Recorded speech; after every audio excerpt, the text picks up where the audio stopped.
Hi, I'm Torsten, and this is Literature and Pictures. I'm here with the one and only Bunkmaster B. How are you, dude? What it do, comic babies? I am so happy to be back here. It has been way too long since we've done this.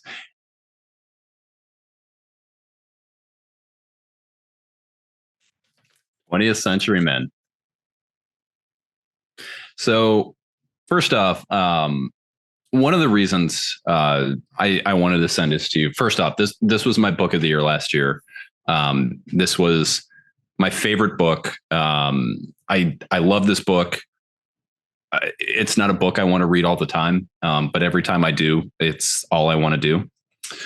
But also, this is an important book right now because this is one of the things that really set off Deniz camp that led to him getting the Ultimates, which is ongoing right now from Marvel. It's one of their flagship titles. It's one of the most popular books that they're publishing. Camp had written a miniseries for Marvel before that, Children of the Vault, that was part of the X-Men universe, which was what kind of vaulted him to here. But 20th Century Men was really sort of the series that kind of put him on the map. Can we back up real quick and give a quick plot summary on what this book is about? Yeah, so the story is about how the US and Soviet Union fucked up the Middle East. I mean, not wrong. Not wrong. No, so the US and the Soviet Union at the end of the Cold War, both nations have super soldiers that are battling it out in Afghanistan. The book is mixing fiction with history. So that battle actually happened. Both forces were in Afghanistan. They didn't have super soldiers. In this book, they have super soldiers. Captain America was not the president of the United States on his third term. But yeah, that's the premise of the book. You mix a lot of history with fiction. And I think what they wanted to convey here is how the actual truth. And what they mean with the actual truth is not fact-based truth, it's metaphorical truth. That once you read this book, you get the essence of the conflict. You get the essence of each of the three countries without being presented historical facts. After reading this book, you get where each nation came from, how each nation acts, what the players are in each nation. You have the US with sponsors, president, and advocates that are all playing a factor. In the Soviet Union, you didn't have that. You had the government, and that was it. And you had truthful followers of the government, even if they could have been a little bit critical of that government. I think that's why they picked the name Platonov. Can get into that in a little bit. And then you have the Afghan perspective that is so underrepresented at this point, and at this point also gone, I would say. Like if you read this with today's mind, this story doesn't ring true. This doesn't feel right. But keeping in mind, this is the 80s.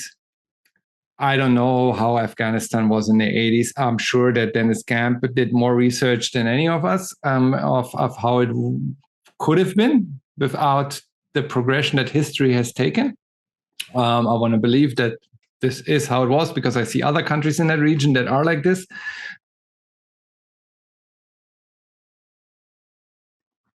It was a bit tough to get into, to be honest. So I started reading it three months ago when you sent this over. And I thought I had enough time before vacation and everything to get through it. This is not a vacation book. I think you even told me, you were like, yeah, I'm going to go to the beach. And I was like, don't take that book. Do not. That's not a good idea. And so I started reading it again from the beginning, reread the pages that I had already read before. And it wasn't really getting better. So it was super tough to get into. I think the first two chapters are very convoluted.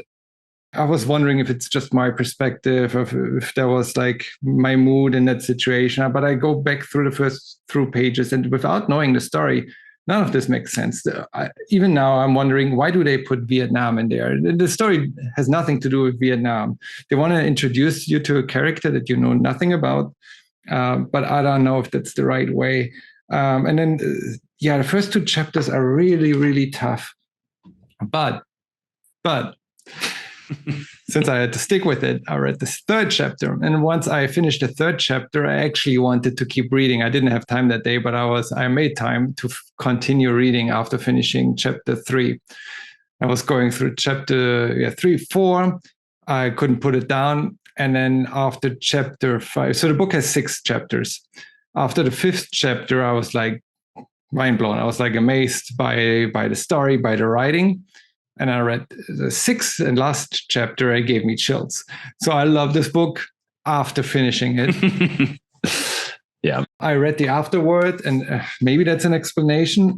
Dennis Camp, I think, said that they didn't know where this book was going when they started it, and they didn't have an idea of what this is going to turn out to be. And it only kind of came clear to them when they wrote it, or when they created the book.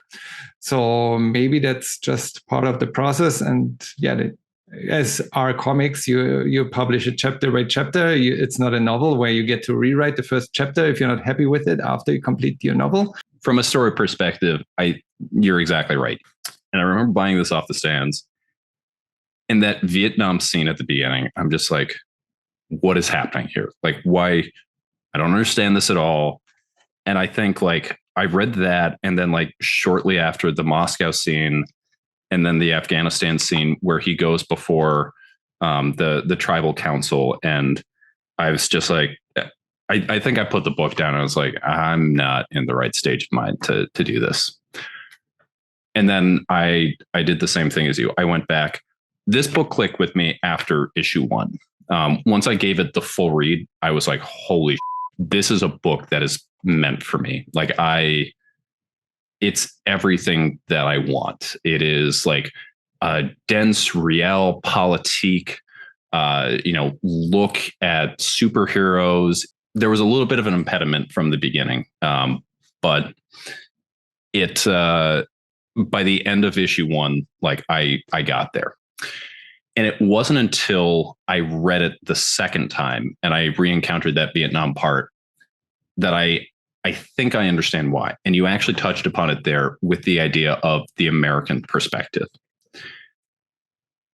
I think that Vietnam part is there for American readers to be like, hey, I realize that most American history classes aren't going to touch much upon the history of the Soviet Union.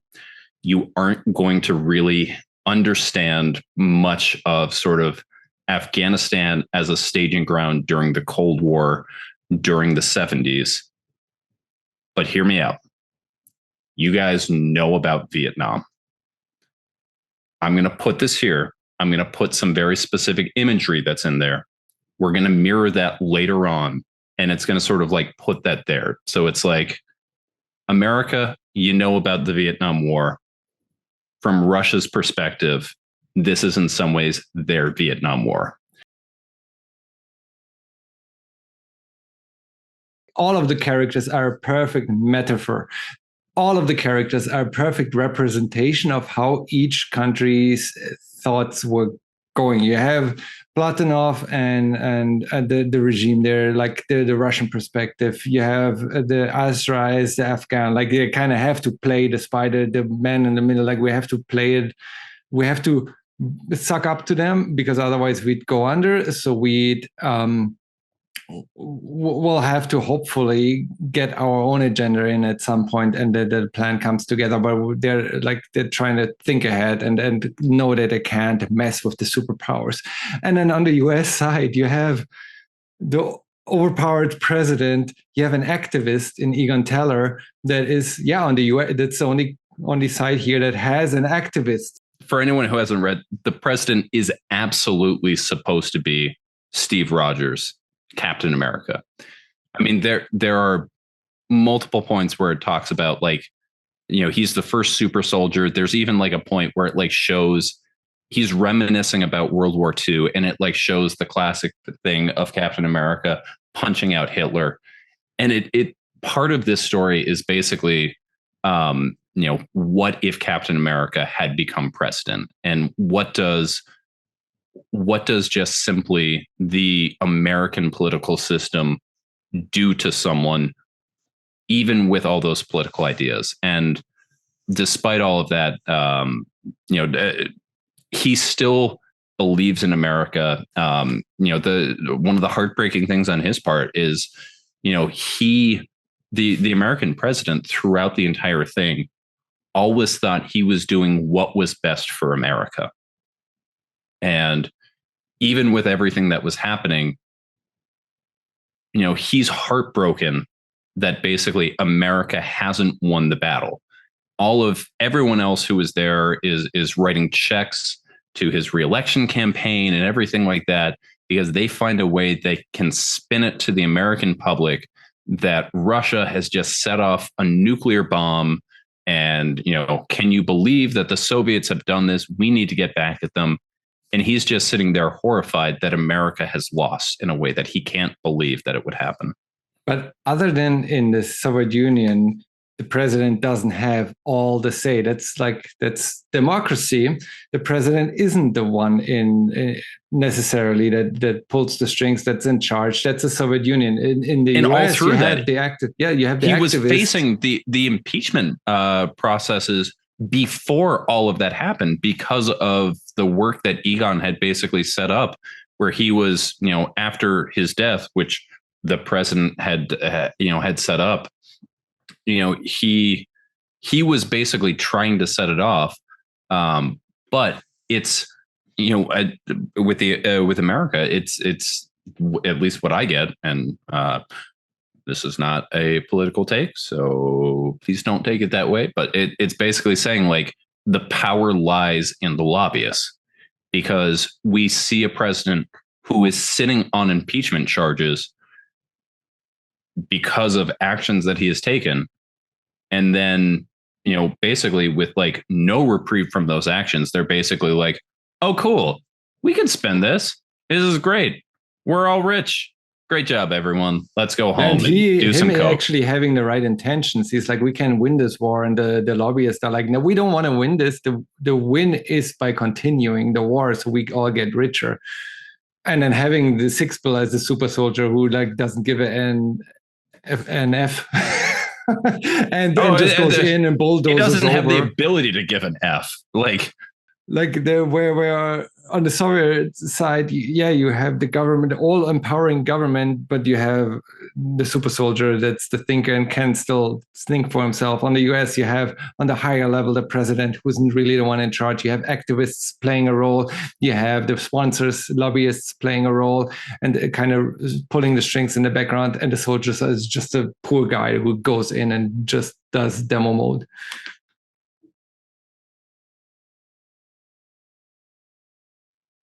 Platonov, I think, is such an interesting character here to me, because he is such a high level thinker. He thinks of himself in that way, but at his heart, he can't distance himself from like the pure brutal violence that surrounds him. He is at his heart, he is a military man with his military ways. And you can see that in, I want to say it's issue 4 is Suicide Cowboys. Can't remember. Is that where the news art, like do you have the quotes of everyone? I fully didn't get that. Probably with a second read I would have understood that more, but it's like the quotes of all the folks involved in that battle were giving their debriefing. That's one of my absolute favorite issues, I think, because it so illustrates the way that history is written by the person who writes the narrative. Like I was a history minor in college. I did a ton of time, going through historical primary sources when looking at, like writing a paper, looking at secondary sources, going through, including those quotes and things like that. And I thought that was such like a fascinating way, again, to get an insight into the character. So like, and the thing that I think is so interesting, as we're talking about Platonov, is when the Suicide Cowboys come in, and we're jumping ahead. But when the Suicide Cowboys come and they basically like waylay him and they're all jumping on him, the first response we see in that image where they're all there is he was like, I had the situation well taken care of. it was never going to be a problem.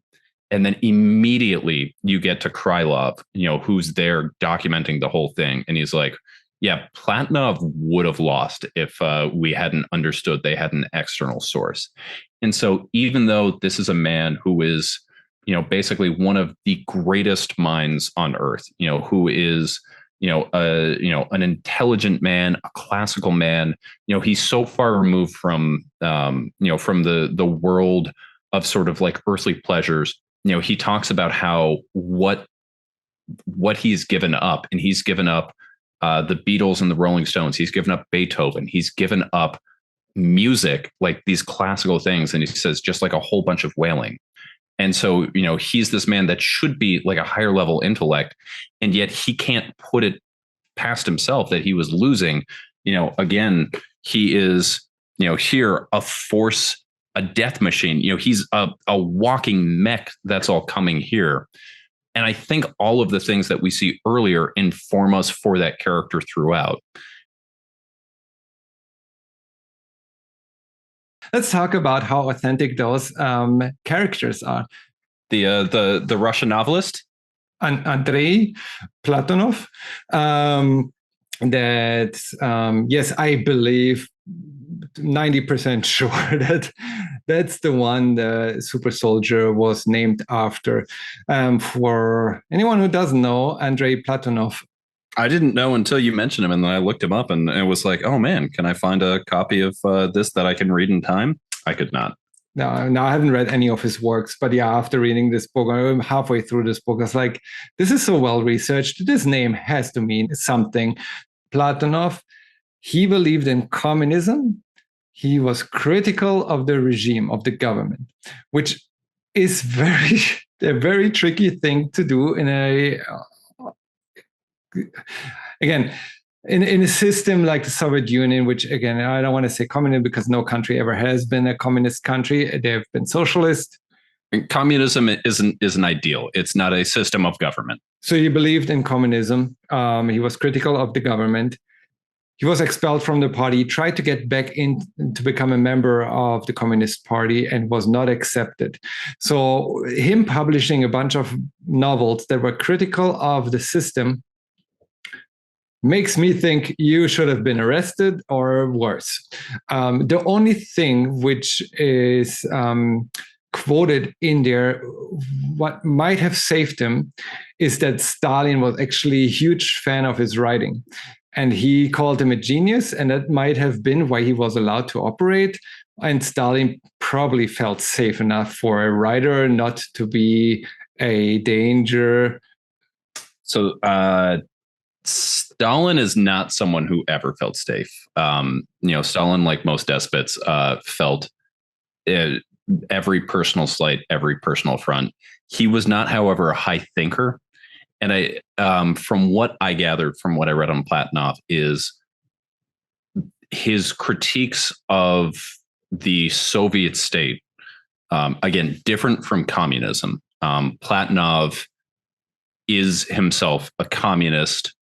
And from what I gathered, and again, I have not read any of this, so this is all sort of like Googling, but at least from my experience with studying Soviet history and just sort of seeing what it seemed like with Platonov's work is his critiques of the Soviet state were pretty heavily veiled, and it wasn't immediately apparent. And he was a good writer. And so, from what I read of it, basically like Stalin's advisors were telling him, hey, this guy is like trying to take on the Soviet state and he's trying to undermine us. Stalin read it and he was like, this is great. I love this. What are you talking about? Like, this is a great book. It doesn't say anything about the Soviet state. And I think it's the fact that like Stalin was a little bit was captured maybe by his writing, and because he was a true believer in communism, so that helped. I mean, he wasn't undermining the idea. He was just saying the way the execution of executed it sucks. The Soviet state is not a communist. He is. He was a Marxist. He was a man who followed communism as an ideal. And again, we see in 20th Century Men, Platonov is a man, when he talks about paradise, he's talking about a place that can exist in central Siberia, which is basically the communist ideal. And that's his place where he doesn't need his armor, where he's just walking amongst the people. He has more likable attributes than the American counterpart, for example, which could be than Six Bill. You're saying he's more like, it's so it's I mean, he has even has the romance. I mean, Azra is trying to honeypot him.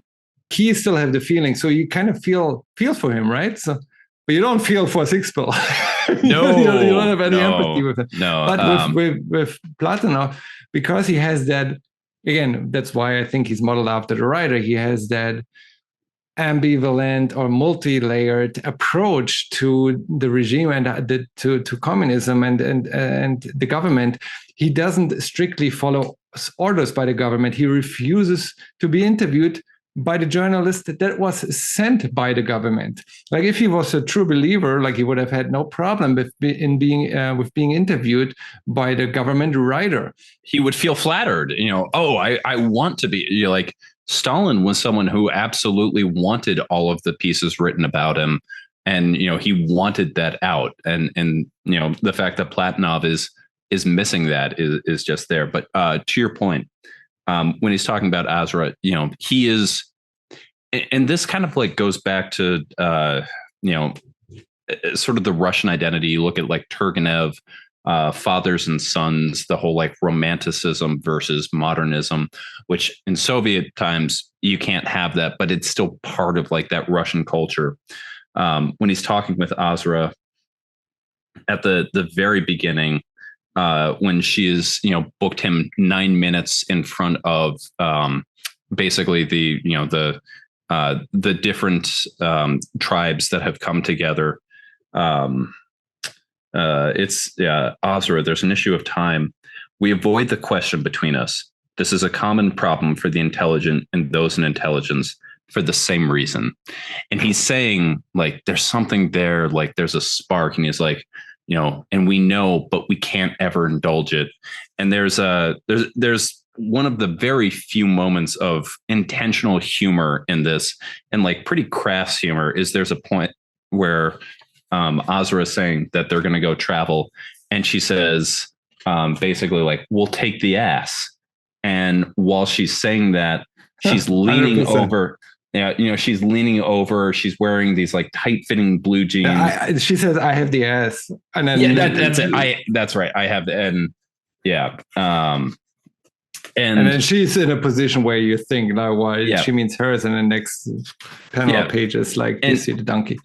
And again, like it's this whole thing where, you think that it's this like these star-crossed lovers who can't ever be together because of these separate cultures, and then you find out for Azra, she had, another man that she loved, but truly the only one that she can completely love is her people. There we go. Yeah, you're exactly right. But how will you transport them? I have the ass. Yeah.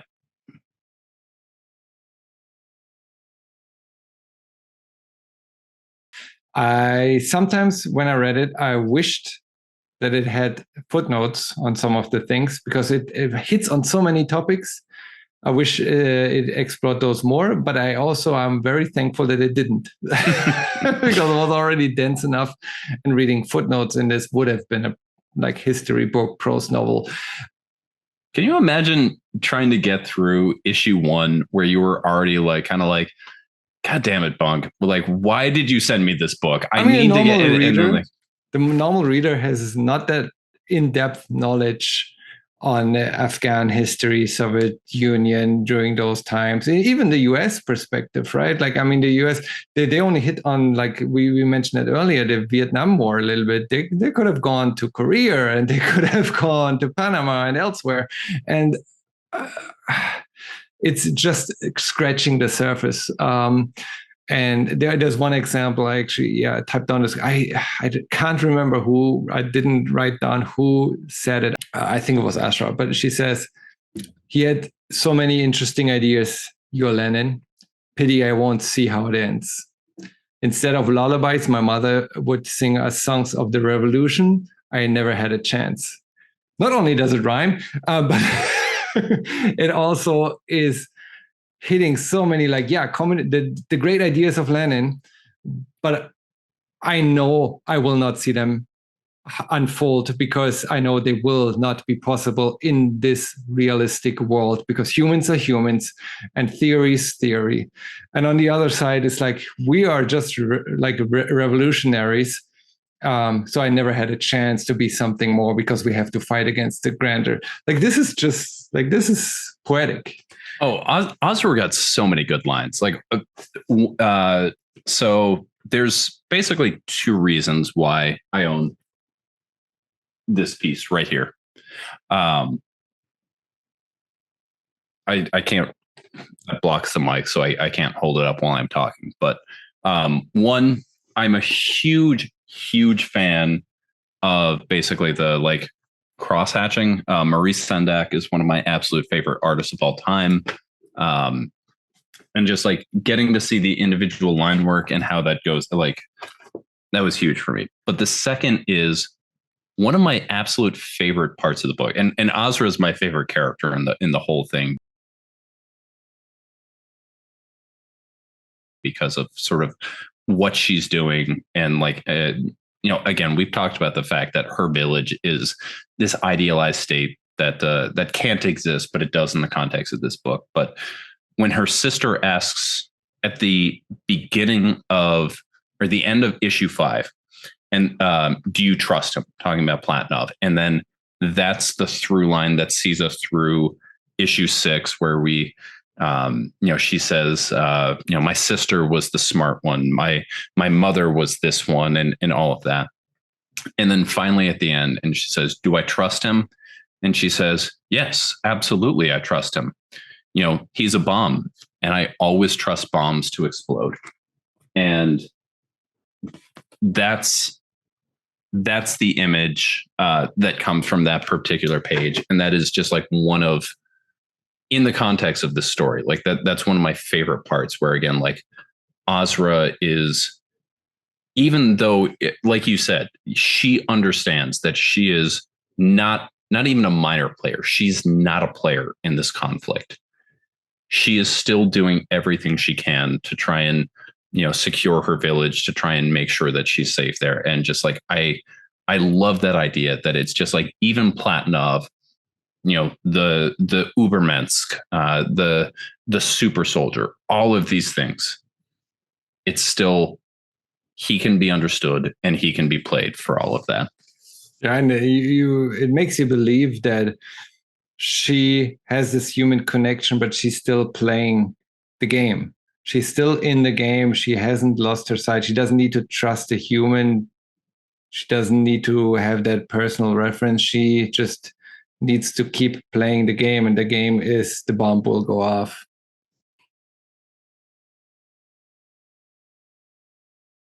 Well, we also see a particularly idealized subsect of Afghanistan as part of this. Azra's village, we see as, it's more the idea. It's not necessarily the 100%, image. Yeah. The village is a representation, but it's more the idea where the country could have gone if it wasn't for external interference. Well, and even with that too, I mean, she makes the point that basically they are, the true communists. It's this idealized sort of combination of both communism, the Soviet ideal of pure democracy, the American ideal, and putting those together in practice in a way that neither nation is doing it.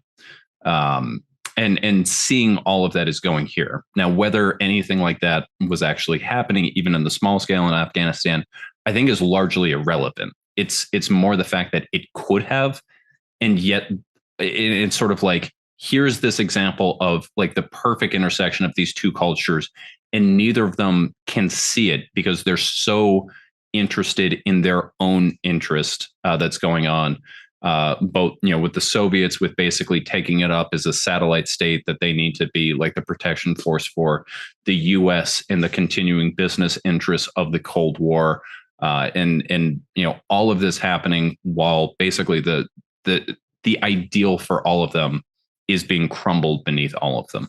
The view the Western world has of the Middle East is very specific to what organizations have taken on leadership, that they ignore the people that live in that region and ignore that those are normal human beings like you and me that have a sense of humor, that want to enjoy life, that do enjoy life. And that's one of the things in the reading this book, like how without the conflict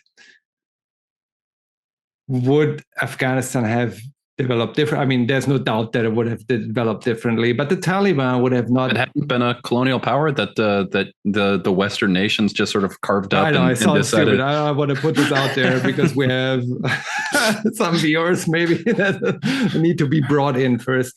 But are you saying that Africa bears a history of European and American colonialism? Because if so, this is shocking to me. And that the Taliban wouldn't exist without the U.S. and Soviet directly funding it, or the group that became it, and no. Well, we're recording on 9/11. That would never have happened if someone else didn't start first. But let's not go there.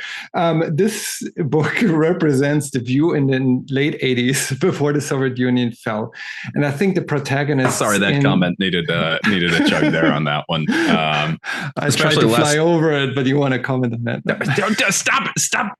No flying! No flying.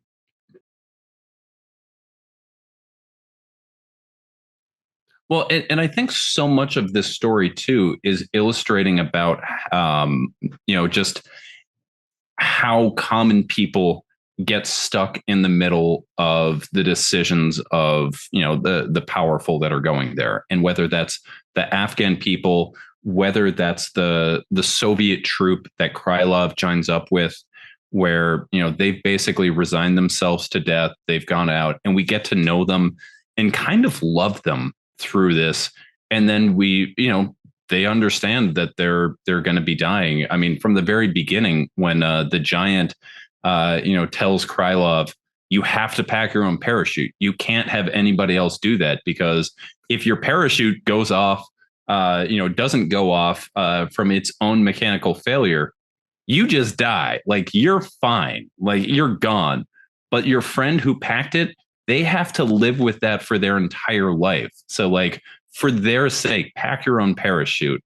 And we get to see all that. We get to see him go out. He's got the Bible and he's talking, and then he's like, yeah, I didn't read that far, but he just like has this idea. And like, we see all of them as like characters. We see them around the fire and sort of building up. And yes, they're doing horrendous actions in war, but it's like we see the men behind them and we start to love them as characters, and then they're ripped away from us. So like, so much of this book, I think, is talking, because I think, again, when we think about protagonists, like Platonov is obviously the main character of this book. But I think this book is truly about Azra and her village. I think like that's sort of the crux of this story.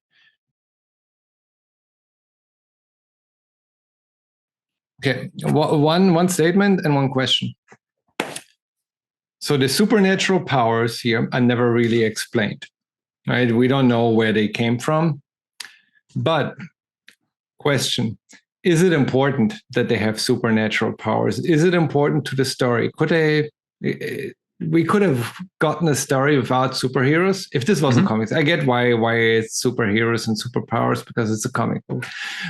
I mean, there are comic books without it too, but for the purpose of this.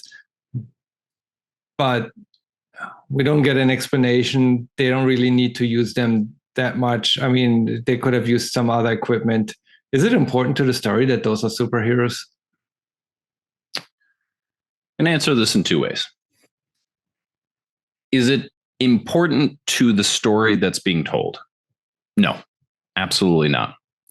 Whether the idea is that it is an Ubermensch, whether it is a superhuman on the U.S. side, on the Russian side, whether there is these powers going to war, or whether this is, in reality, a modern war story where the superpower is who has the biggest gun that can shoot at the longest range.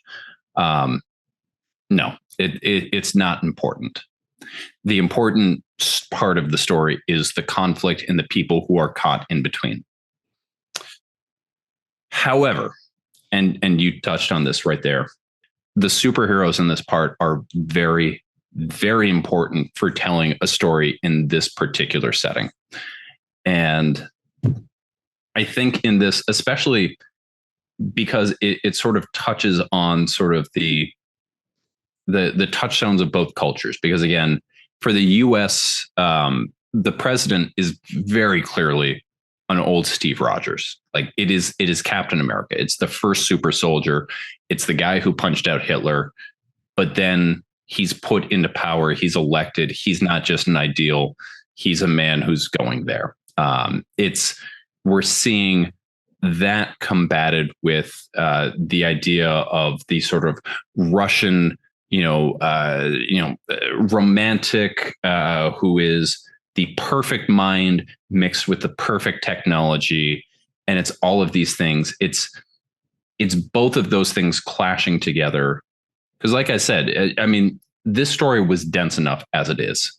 If you don't have in issue 2 your moments, Egon walks along on a lonely street while you have lots and lots of prose talking about how sad he is that he doesn't talk to his son anymore. If you don't also have around that, this is not superheroes, but we have the Giant, who is a super personality. If we don't have Platonov lifting up in the air, bada bada bada bada bada bada bada bada bada, it's not a particularly effective comic book. There's not going to be a whole lot of people outside of me who, the joke has been made, and not unfairly, that my ideal comic book is a 9-page panel, like a series filled with that, of 2 people sitting across a table where each page is just one panel repeated the whole time and nothing changes, which that sounds pretty hot to me right there. But, for anything else, you need that for this particular format, for something that is image driven. You need the high concept with the high action to justify it. What do you think? No, it needs to be simplified just to have a personification of a country. Like you have to press the values, actions, and thoughts of an entire nation into one person or 2. And then for that to be accomplished, you have to overpower that person. Otherwise, why is that person important? Why would you be interested in that? How else could you accomplish a personification of an entire nation in one character? You have to overpower them and you have to make them a superhero. Otherwise, it would be you can't pick a random guy on the street and say, well, he's the personification of a country. He has to be special, and the special part comes with the overpoweredness. I still don't know what the superpowers are of each of them, other than Platonov is wearing a suit that makes him very strong. And I mean, the man had his heart removed twice. He's not just, I mean, he survived a nuclear explosion. Platonov's a superhuman. So one fun rabbit hole that I discovered, you mentioned it briefly, the Russian paradise. So Platonov is calling this, I don't know how to pronounce this, but the Belovodye, Belovodye, Beloved, also known as the Oponskoye Kingdom. It's a paradise for Russian peasants where they could live undisturbed by the state. Paradise in Siberia. So all this that they're like just dropping in half sentences or like making a small thing in this book is all real. Like, this is how well researched this book is, right? Like, it's known by a different name, but when you search this word, it brings you to the Oponsky kingdom, which then reminded me of something that I learned when I was younger. Tropes in regional fairy tales or in tales in general. In the United States, usually, like, it's 90% of the traditional classic fairy tales are, there's a Prince Charming. He's going to rescue this woman, and it's the prince that like kisses the maiden or something, awakes her, and that's basically how the story goes. So many story tales. In the Soviet Union, though, it's the peasant who is the hero. It's the poor peasant who rises up and becomes the hero. In Afghanistan, we learned that it's a complete different. I have forgot what they put in here. I didn't write it down. It was and it wasn't is like the crux of the Afghanistan story. Whenever they're saying it, in America, it's a long time ago. In Afghanistan, it was and it wasn't. Even in that freaking sense, this book is true to fairy tale tropes. In the US, you have Prince Charming, like the president sweeping in or trying to. And then in the Soviet Union, you have the peasant because, Platonov was a nobody when he started. Yeah. He was boy, he was like removed from his mother. And then you have Azra, who's talking about the Afghan version of this and how stories are being told in Afghanistan or in the Middle East. And it's just a metaphor for how one nation has their own unique story, but it cannot coexist with another. So Platonov's paradise cannot coexist with Azra's new society. Well, even Platonov says his paradise is a place that cannot exist. If you have not read 20th Century Men, and anything that we have said here is remotely interesting, I cannot recommend this book highly enough. 20th Century Men. It's on Hoopla. If you have it, it's on Hoopla. Yeah. So like, there's no barrier to entry except your time. All you need to do is just put a borrow in. Just try this out. Look at this art. Look at Stipan Morian's art. Like, it's so good. This art is so fantastic. Like, even and it changes up the way that it's done. So we've got our colors here. We have full ink wash that's going on here. Like, I swear to you, you will be better for reading this book. That was our review. Thank you for joining me today. This was Literature and Pictures. Subscribe to the channel, like this video, and stay tuned for more content like this. Thank you. Thank you, Ben. Thank you, everyone who's still here. See you next time. See ya.